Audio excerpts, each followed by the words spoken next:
క్రైస్తవులు పవిత్ర పండుగ క్రిస్మస్ వేడుకలు మొదలయ్యాయి. రేపు జరగబోయే జీసస్ పుట్టినరోజును ఘనంగా జరుపుకునేందుకు అంతా సిద్దం చేసుకున్నారు క్రైస్తవులు.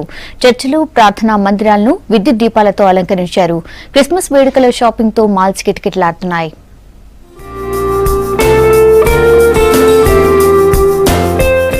క్రిస్మస్ వేడుకలకు క్రైస్తవులంతా సిద్ధమయ్యారు. పవిత్ర జీసస్ జన్మదినాన్ని ఉత్సవంలా జరుపుకునేందుకు ఏర్పాట్లు చేసుకున్నారు. ప్రీ క్రిస్మస్ షాపింగ్ తో ఇప్పటికే సందడి చేస్తున్నారు క్రైస్తవులు. క్రీస్తు ప్రార్థనల కోసం చర్చిలు, ప్రార్థనా మందిరాలను ప్రత్యేకంగా ముస్తాబు చేశారు.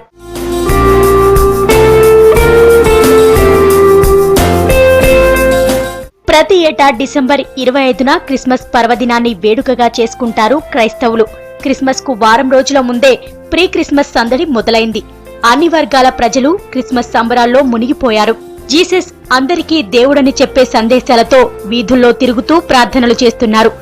పిల్లలు మేరీమాత, జీసస్ వేషాలతో సందడి చేస్తున్నారు.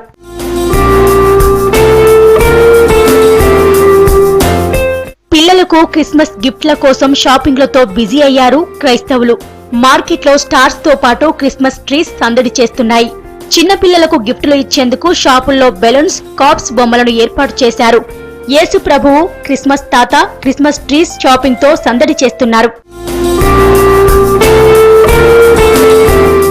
క్రిస్మస్ ప్రార్థనలకు చర్చిలతో పాటు మిషనరీ కాలేజీలు, స్కూళ్లు కూడా ప్రత్యేకంగా ముస్తాబయ్యాయి. క్రీస్తు ఆరాధనలతో వేడుకలు ఆధ్యాత్మికంగా సాగనున్నాయి.